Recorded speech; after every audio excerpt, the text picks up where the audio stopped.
Well, let me do it that way then. There we go. So basically, you know, academic dishonesty isn't new. We've seen this in our whole careers. You know, it used to be, though, something that was mostly fraternities and sororities would have these big folders. I've seen all kinds of things. We could talk for hours about the old days.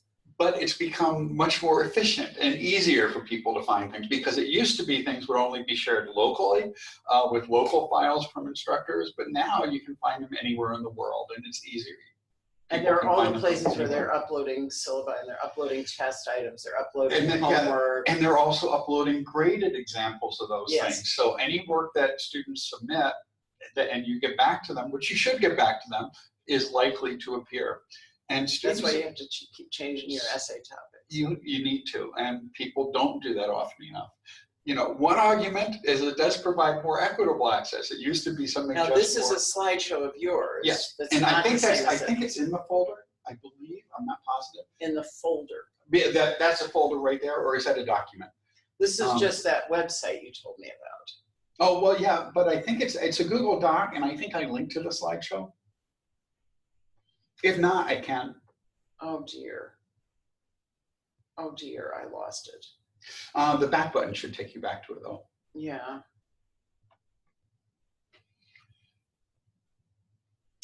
I'm not as good at this as I should be. Well, if you at the end, I can always email it to you. That's what I would That might be the easiest thing. So one argument is this used to be restricted to people from particular groups.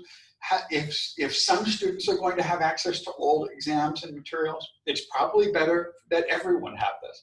One time I played a little joke on Bill Goff when he was here. Do you remember Bill? He had left a copy of his big exam for his class of 350 people in the copy machine after he made a copy of it. And so, or in the printer in the office. So he got an anonymous email from a student through an anonymous emailer. And the student said, you know, I'm a little concerned. I see that a student has posted a copy of your old exam on eBay, but I can't afford to buy a copy of this. And I think that's really unfair. Could you share this with everybody in the class to provide equity? And it was so funny because I went down to Bill's office just a half an hour later, and he was frantically searching eBay to see where this exam copy was. And then I handed him the exam. But the point is, it used to be something where some people would have access, some wouldn't. If some students are going to have access to old things, it's probably better they all do. But here are the things we're going to talk about. The various sites out there and the quote unquote tutoring sites, which are sometimes tutoring, sometimes more cheating sites, papers and students for hire. As you mentioned, one of the problems is sometimes people get papers that were custom written for courses where they have students in other countries or even in the US, and sometimes even some adjunct faculty writing papers for students. And ways where ways that students can avoid detection of plagiarism. That's the one I'm most interested in. And there's ways to look for those things too. It's an escalation. You know, as students find new ways, they share them, and then we can find new ways of tracking them down. So, you know, we mentioned right before we started, we're recording this. So right before we started, we talked about how there's various sites where people will share exams, assignments, posted lecture notes, and so forth. And they also provide assistance, paid assistance in some way for students who need help. Some of them charge for access, but a common strategy is to provide free access in return for sharing your course material. So for every 20 or 30 pages of exams and assignments and other things you share, you get a month of access to their site. And I've had students who posted that in their online classes, encouraging other people to do it as well. And then I have to remind them that we have some policies on academic dishonesty. And if they don't take those things down, they're going to be reported, they're going to fail the course, and there's possibilities of suspension and expulsion should they continue doing this. But most students don't get caught on these things. So Course Hero is one of the biggest ones. Course Hero and Chegg, actually Cooper's is common too, but Course Hero and Chegg are the ones that our Oswego students tend to use the most. Study Blue is another one. eNotes is still another, and Chegg. The first and the last are the ones that seem to be most popular in our local market, but there's others out there too. So, And each of these provide assistance to students, which often passes beyond assistance to actually a fee for service, where students will do, where they will provide students with assistance in completing homework assignments, writing papers, and other things. And these are all in that file. So here's, oops, the video is taken down. Sorry about that. I posted that earlier. If you go to their site, they talk about all the wonderful things they do to help students achieve success. And what's kind of troubling is we had, they're partnering with some other really legitimate groups. One is Lumen Learning. They're, where Lumen Learning is an OER site where I believe it's Chegg is working with them as a sponsor. So they, Lumen Learning provides, it's either Lumen Learning's or Open, I forget the name of it. One of the major providers of OER textbooks is subsidized by Chegg. And so they're providing free textbooks, but one of their sponsors is providing academic dishonesty services, which is a little bit troubling, or at least what many faculty perceive as academic dishonesty, what they see as a way of helping students achieve success. If you remember this spring, there was a grant opportunity to fund people doing research in the Scholarship of Learning and Teaching. That was funded by Chegg. So they're trying to legitimize themselves and become more official and picking up more legitimacy because they're under a lot of pressure. Well, and the thing is that higher education, and it has multiple functions. Mm-hmm. And in the, David does research on higher ed in Germany and other mm-hmm. places and the history of it. And the German universities started out with a model where you could learn things any way you wanted, but you would just show up at the university to take the exams. Mm-hmm. So it was a credentialing function. Right. And then gradually over time, the universities took over the support of learning, mm-hmm. and the credentialing function started trickling down into individual classes. So you, right. But really, competency-based education tries to free up, it works in the opposite way. It goes back to the mm-hmm. old German. It tries to separate. To establish competencies, and we're moving that way too. You can move toward competence anyway, through any number of pathways, and then you demonstrate. You demonstrate, and that's being built into more and more courses. Well, so where there's multiple pathways. Exactly. So what I'm suggesting is that maybe this, the internet is enabling a move back to a competency-based type mm-hmm. model where people have multiple pathways of learning. They can, because I like to watch videos on YouTube. And so do students. And there's philosophy some great Overdose is great. The Brian McGee interviews of all these philosophers. I mean, you can learn a lot. So it seems to me that we're set for some kind of seismic shift mm-hmm. Back to the credentialing function being separated from the learning function. And it could, so the college students are caught between a universe in which there are multiple pathways to learning. But the credential is still mostly being done through the university. Right, and the professor is caught in this situation where we're trying to police the pathways. And that's breaking down. And yeah. It's become more complex. Yes. And there are a number of systems out there using artificial intelligence and adaptive learning structures where students, even within course structures, can get to the end result in multiple pathways that's customized based on the backgrounds that they've acquired in very diverse educational backgrounds. I think that's wonderful. There's something very promising and wonderful about this. But in the meanwhile, we've got some bypasses of that structure where they're skipping the learning part. Yeah. They're trying to get the credential without getting the skills acquisition. Right, and so what we really need to do is police the credentialing pieces mm-hmm. very carefully. Right, and encourage people to use whatever resources are most appropriate to get them to the goal. Yeah. As long as the learning is actually, their learning is actually happening. So a good thing for everybody to do is to check, to do a search on these sites for their own course materials and see what's out there. And there's been a lot of discussions on the pod list, which is a professional and organizational developers list. And there's been a discussion in various economics listservs and many others on what you should do if you find your course materials posted on these sites. A common strategy that many faculty have done is to file Digital Millennium Copyright Act copyright infringement notices on the sites that have posted your materials. Because if you created the materials, you own the rights for those, and they're infringing on your rights. So you can notify the sites and file a takedown notice, and they generally do respond to those. Another thing you can do is, if it's your current students who've done it, you could require your current students that post materials to take them down. That does require that you monitor it and make sure that they do actually disappear. I've done this at least twice in the last year with students who posted materials up there. The most important thing is to change assignments, tests, and online discussion prompts regularly. You know, as you said before we started, you can't assume that anything you created hasn't made it out there.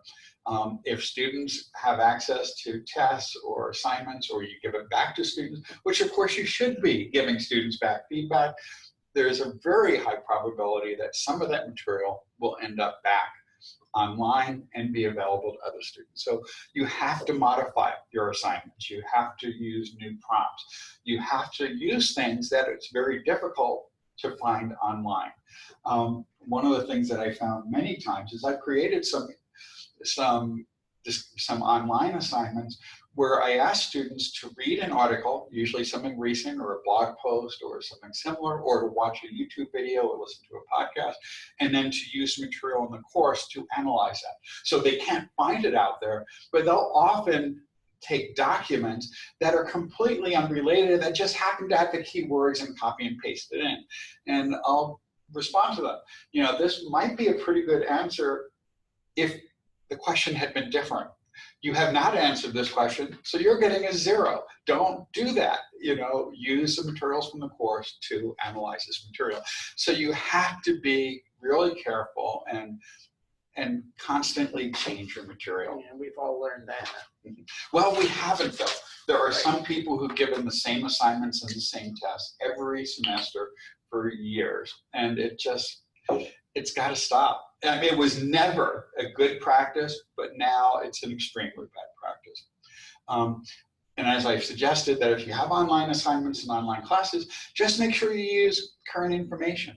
So in a lot of my discussions, or I'll have students submit articles where they're discussing some topic related to that module, and I'll say, find some news article in the last 6 months and analyze how it applies the concept we're discussing here, you know, and analyze whether they're using the concepts correctly, and if so, you know, explain what the argument is using appropriate diagrams. If they're not, explain why the analysis isn't correct.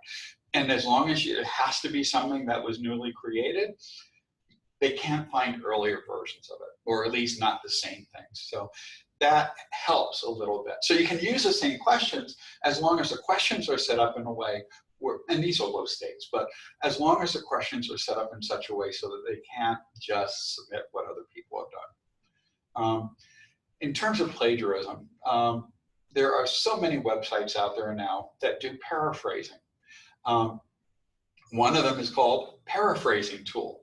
You submit a paragraph or an entire paper to it, and it will run uncommon words in it, or the less common words, not articles and so forth, but it will run it through and paraphrase it using basically a glossary, a little bit of artificial intelligence. So it will rewrite it, and it will come out often, sometimes garbled, much the way our student papers often do, where they're trying to sound technical, and they might have even used a thesaurus and use words that in some cases mean the same, but not in the context you're using them. So the paraphrasing tools work really well, because one of the main ways we catch students engaging academic dishonesty is when they're taking a paper that they found from an honors student's paper at another institution, and it's just much higher quality than the work you suspect. But if you run it through a paraphrasing tool, it no longer sounds like work you wouldn't expect from your students. So article rewriter tool is another one. Paraphrasing online is still another one. A complex sentence generator is still another one. Rewordify.com is another web service. This is one that I had not thought about, but I've run into a few cases of this. And it usually is caught when you bring the students in and chat with them about it. If you have students, say, who are Korean, and this was a case that I dealt with, what they will do is they will find a paper in their language, in Korean, and run it through Google Translate or something else, and then you won't find that paper online because it's been translated very much like the paraphrasing. And again, the English will sound like machine translation, but if you have someone where English is a second language, papers will often sound that way, especially if they haven't been in the country very long. So my solution to that problem is I have them write in-class essays, but I give them extra time. And they can have dedicated translation device, or they can have a dictionary, English, Spanish, or something. So, but I get some very interesting papers, and often they're better than the papers. Many of our students have been superb students. I'm not suggesting this in general, but we get some weak foreign students as well, or some lazy foreign students as well as some exceptional. So I don't have them do out of class writing, and so that's many of my top Korean students have gone on to grad school in the U.S. This can only work with things that are done outside of class. Outside of class, man, this is tending to confirm me in my bias toward in-class writing. But the problem with that is you can't do as much. They can't write. They can't write as much as they're doing in class. And another way of doing it though is, and more people are doing it, is scaffolding the work. When in my senior seminar class I teach, I have them first submit a project proposal, and I'll give them some feedback and suggest in some cases a little modification. And then I'll have them submit a bibliography. And then 2 weeks later, I'll have them submit an annotated bibliography where they summarize it and see how it's related. Then I'll have them submit a review of the literature. And then I'll have them submit a rough draft that includes any research they're doing in the class. And then I have them submit the final version. So it's very rare, if you're scaffolding it and they're doing a little bit every couple of weeks, it's much less likely that they'll get to that crunch and do something else. I have had students just not submit anything early on and then turn in this really polished paper. And in almost every case, it's something they bought or they found. And sometimes the only change is they've changed the name on it. Other things you can do. You can also manually rephrase things yourself, and then there's a couple of online things that work very much like Safe Assign or like Turnitin.com. So students have access to the same tools, and they can keep doing it until they get a really low score. This is perhaps the most effective way of doing it. There's in many different character sets, there's letters that are the same. So if you, for example, use a Cyrillic character set, it will not, if you find certain letters. So for example, the Cyrillic LE is R letter E. The Latin A is the same as RA. The Latin O is the same as RO, and so forth. So what happens, I duplicated that, didn't I? Never mind. Okay.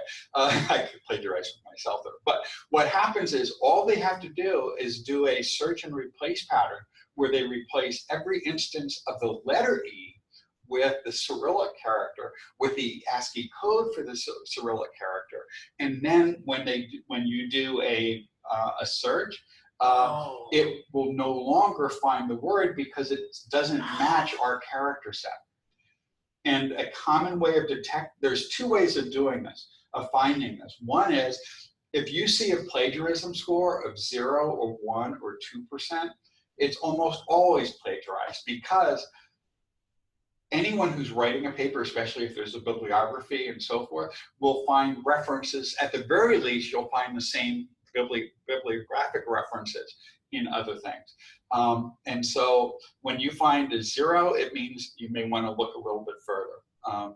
And safe assign, which is in Blackboard, and I think Turnitin, it does the same thing, will flag it that portions of this paper are in a different character set, and it gives you a warning of that, which means it's not going to be able to detect those things, so you have to do it manually. But you can always type in a sentence or two into Google, and you'll always find it, almost always find it.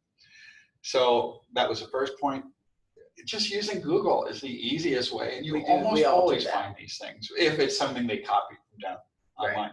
The other thing they can do is, instead of using foreign character sets, you could just put random letters. You can put in, let's say, a letter Z, and change the color of the letter Z to white, so it matches the background color, and you can just randomly put that between words. You won't see it when you're looking at it, but it will, if you just drag the cursor across it, then it will show you, so it will destroy it, because it will no longer find the words, because it will look like really long words that it doesn't recognize. But if you just block it with your cursor, they'll show up. And so that's a really easy way to detect it. I've run into this once or twice. The best way often is just to call students in and ask them to explain their arguments. And if you find they're not able to explain it, then you can ask them, how they're able to write this when it doesn't seem they understand the concepts they were writing about. And they almost always confess. Yeah, I've had that happen.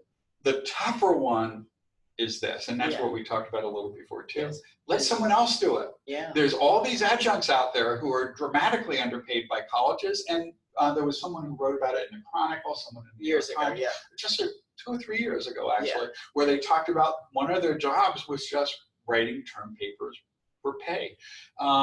Prescott Papers is a service that does that. There's custom writings.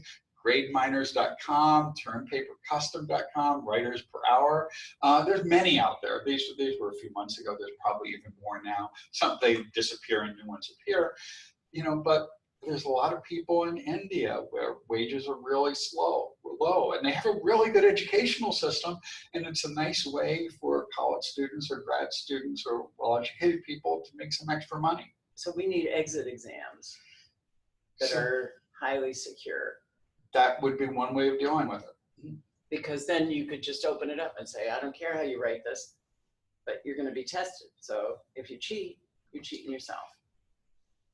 So, that's one way, I'm thinking we should go back to the old German system. In some ways. Let's make it a competency-based system all the way. That would be one way of dealing with it. But then, But then it's a high-stake exam. And yeah, you have a high-stake exam, and somebody could take a photo of it and put it up online, right? So it has to be a high-stakes exam that changes completely. Every time. Every time. So solutions, ask students to explain. Yeah. One of the nice things, though, is that the people who work for academic dishonesty sites are not always the most honest people themselves. Right. So if they're asked to custom write something for a student somewhere, it's really easy for them to go out and find a paper just to make a couple minor modifications and then sell it to you. Right. And it's not like you're going to bring them up in court or charge them with academic dishonesty if you're, cheating student. Yeah. So that's hilarious. Another issue, though, is online quizzes with test pools. Most test banks, especially for lower level courses, this is probably more common in STEM fields and economics. They're on the internet in part because they're on these sites. Right, but also there are instructor editions that have all the test items. And sometimes they end up there as PDFs. And a lot of faculty are too lazy or whatever to make up their own test items, so they end up using. Now, I sometimes use test items from textbooks, but I only use them for self-tests in class. Right, and that's fine. That's just part of the learning process. But my test items, that I try to change them and modify them and so on. And it's a challenge. It's a challenge because, you really do have to add, if you're having a test on Khan, you have to ask questions about the categorical imperative. There's Exactly. only so many questions you can ask them. Faculty everywhere are doing that. This, yeah. So you have to be. But, and you know, it's true that an intelligent student doesn't have to cheat, because an intelligent student can say, I wonder what's going to be on the test. Chances are it's going to be what the teacher was teaching about. But if you ask them to contrast and compare Kant with another philosopher's view of something, then it's much less likely they'll be able to do that well. So, you know, and you can vary who else you bring in, and doing that will make it a little, you know. Oh, the other thing is, when people get their test back, sometimes they'll just type them in. Sometimes instructors do this, where they'll put questions out and share it for practice reasons. But once they're out there in these apps, anyone has access to them. You know, if you're using a class where you're using test banks, change it frequently. Rewrite questions on your own and rewrite them. Use only test banks from brand new texts or newish texts, or give only proctored quizzes. But they're almost always a waste of time. You know, we do have people in. Why do you say that? Well, the proctored tests. Let me rephrase that. What do you mean by proctored? Okay, proctored tests. This is more for online classes. Proctored tests are where you have a proctoring service monitoring people using a computer. I thought you meant a human. No, human proctoring wouldn't be that bad, but that's really costly. You know. Well, we have one here in extended learning. Sarah Worley will do. She offers a test proctoring service, and they have a classroom over in Hewitt, and she does it in extended learning. And so I use that for makeups and for. And that's perfectly fine if the students are local. But if they're online students who are in South America, I've had students who are in the military and out on ship during the first Iraq War. I had someone who said, it doesn't look like I'll be able to participate this week because we're going on radio silence in just an hour or two. And I will, you know, would it be okay if as soon as we have access, I submit my work then? You know, I'll monitor things up until I can't, but once they shut down our access, I can't do it. So that wouldn't work in that case. He was one of my best students, but you know, that works only for local students. If some people in some departments use proctoring services where there's someone where students pay to have someone watch them while they're taking the test. They use it as a webcam, but there's lockdown browsers, hands are on the but you don't necessarily know whose hands are there, and it's really not much. Sit behind you and reach around. All the student needs is a second device, you know, a tablet. So if the camera's here, all you need to do is look something up here while you're looking down. You just flip in, find an answer, or you know. And now I heard that people are doing that in job interviews. If you do a Skype interview, they have a second computer. You ask them a question, and they say they'll have notes, or they'll say, "I'd like to think about that for a few minutes, and then I'll answer." And then they have someone giving them assistance. I mean, yeah, there's ways around all of these things, but the main point is proctored quizzes are fine if there's human proctoring, but using the remote cameras and things are not very effective. They're expensive. It makes it more expensive for students to use, and they're kind of worthless. Lockdown browsers are even worse because all that means is you can't do something else on this screen, but it doesn't prevent you from having a laptop or a phone. And 99% of all students nationwide last year had more than one device. You know, almost all students have a smartphone, and almost all students have a laptop or a desktop, and about 50% also have a tablet computer. So, now what about Blackboard has? You can put in an item bank and it randomizes it. Yes, and that's what I do in my large class. So I have about 8,000 questions, and they're organized by blocks by topics. So in each chapter, I have 10 or 12 different subtopics, and for each of those, I'll have a couple of hundred. So it will randomly draw, say, 2 questions on this topic and so forth. Some of those questions are out there, but I add new ones every year. I write some new ones, and I modify some of the old ones. So it's highly unlikely that they'll get access to many of them. And I let them take it multiple times, but each time they get a different mix of questions. But you can do that if you have a large base of questions. And with 8,000, I'm doing pretty well. About 4,000 of those I wrote myself. The other 4,000 have come from the textbook. And I edited that textbook's question bank. So I was pretty confident about the questions there. And, you know, I ask students if they find a problem, let me know, and I'll fix the question so that they're better. But, you know, so there are ways around it. One thing is, as I said, I use lots of these, but they're small quizzes, 10 questions or so, randomly drawn, and they can take them multiple times. And in that case, it would be really hard to get someone else to help you because they've got 70-some quizzes they have to complete over the course of the semester. An average student completes these from about 3 times. So we're talking about 210 separate quizzes that they end up taking. You need to have a really good friend helping you with all those. So, but no stakes quizzes, that's not a problem. And practice quizzes like that's a good way of giving students retrieval practice. The only problem with that is only the best students will do it. Lazy students who don't do as well tend not to put as much effort into the practice quizzes that they don't have any stakes. So, you know, I have those 70 quizzes, but they're worth 15% of their grade. So it's a tiny proportion of it, but they'll work for hours sometimes trying to master a topic. And that works if you have enough questions or enough time to do that. And I probably don't have enough for either of those. So that's the main thing I wanted to talk about. But now let's just hop over to that original site. Let me just see if there's anyone online. I don't think so. I found this is, I think, the most exciting topic. Because, well, of course, I was on Committee on Academic Integrity with Dave Bozak and helped to write the academic dishonesty policy. So this is an old obsession of mine. And, you know, once you've been burned, I've been burned by a few students, and I just.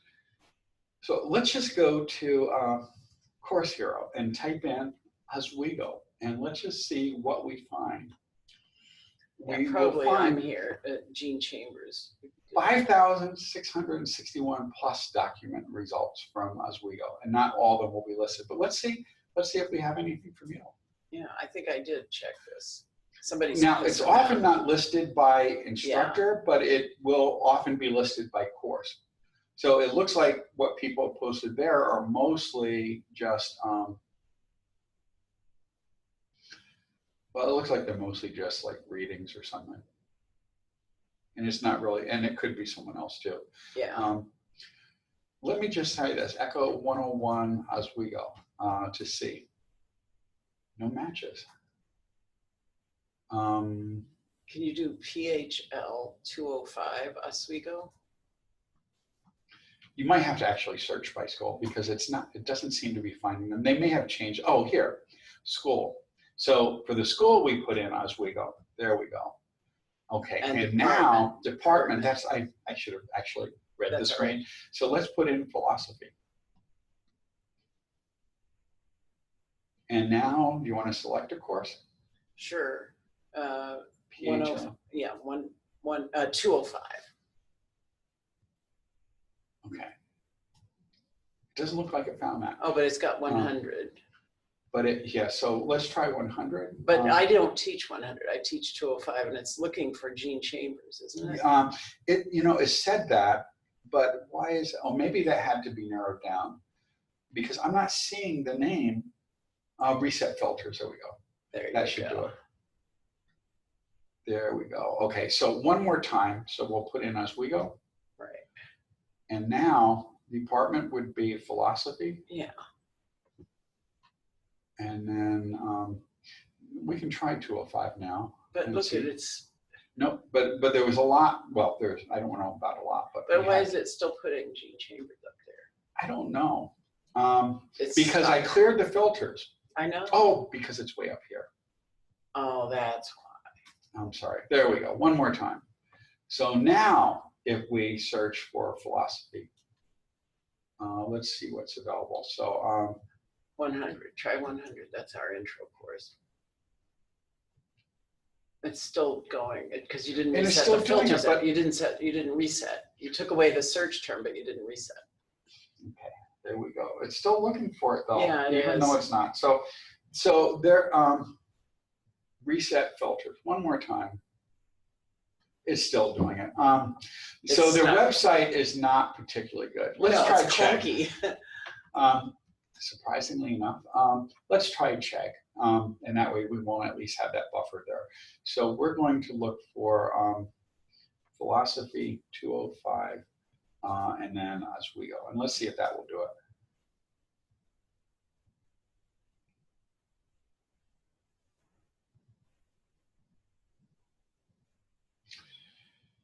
Okay. These are textbooks. Well, you know what I normally do is I would normally type in something like this, echo just from a Google search, 101, and then let me just try check. And here we go. You see? Solved. Solved. Echo 101. Question Q&A. Expert answers. Q&A and so forth. There we go. There you are. Quiz Spring 2018 online, Chapter 3. Principles of Macro. Mm-hmm. Look, this is a class material that is prohibited from, go down. Oh, where was it? Right there, solved. This is a class material that is prohibited from sharing with parties outside the class. Huh. What's that mean? That means you're only sharing it with people in the class. So they must have put in restrictions on it because they don't want their instructor to find it. Not if it's in the spring. So. That's funny. Yeah. I think we're moving to high stakes tests. I'd hate to see that. Because you see what happens in high stakes tests in other countries. You have the parents outside. You have implants, you have cochlear implants inside the ears of these students. The parents are outside feeding them the answers. Yeah. So you'd have to have defeat. You'd have to have blocking of the radio. You'd have to have radio blocking. Here's economics and Course Hero, and as we go. Look at that. Okay, what happens if you put? So let's put philosophy. Philosophy. You got an S there. Yeah, I know. There we go. Cornell. Portia. Philosophy 205 final exam. Where is that? Death and Dying, right in the first one. There you go. Let's see that.